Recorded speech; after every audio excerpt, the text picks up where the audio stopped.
nawaomba sana tusigawanyike katika misingi ya aina yoyote hiyo. Jambo la msingi tunalotakiwa kuzingatia ni kwamba sisi ni Watanzania, au sio? Kinachotuunganisha sisi ni kitu gani? Utanzania wetu, si ndio?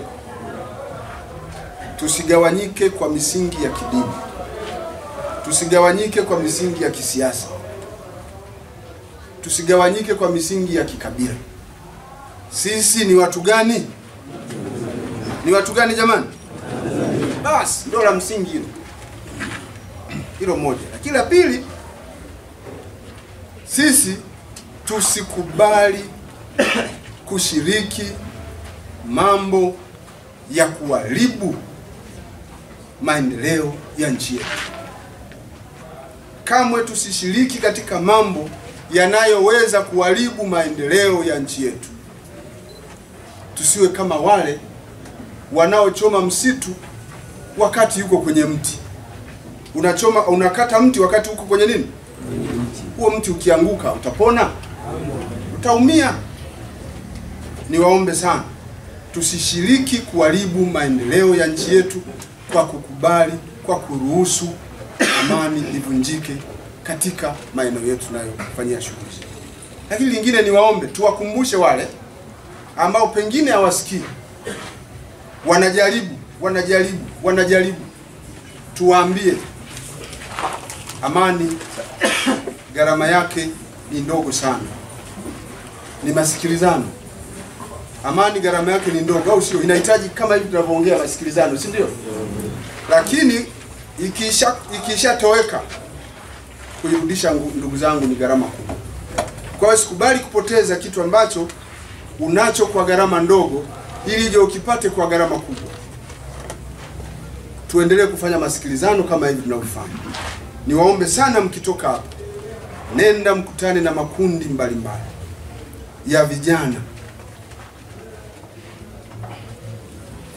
Kaeni muongee nao, wa kike na wa kiume. Waambie wanalo jukumu la kutunza amani ya nchi yao. Tanzania ni nchi yao, hawana nchi nyingine tena ya kwenda. Hawana nchi ya kufanya nini? Lazima tuipende nchi yetu. Waambie msiwe na miemko kwenda katika mitizamo hii ambayo haifai. Waelekeze njia ambazo ziko sahihi, kwa sababu ninyi ni viongozi, tena viongozi ambao mmekabidhiwa dhamana inayohusu usalama, utulivu na amani ya wananchi kwa wananchi mnaoongoza katika kata, katika vijiji, katika kanda, katika tarafa. Tunaomba amani. Tulikuwa na waganga wa jadi tukiwemo na walokole. Naomba tuendelee kuwa na amani, nchi yetu iwe na amani. Yale kamanda aliyoyaongelea tunaenda kutekeleza, kuhamasisha watu wote wa huko kuendelea na amani, kulinda amani yetu ya Tanzania. Leo tulikuwa hapa kwenye kikao ambacho kimekusanya kama tarafa tatu.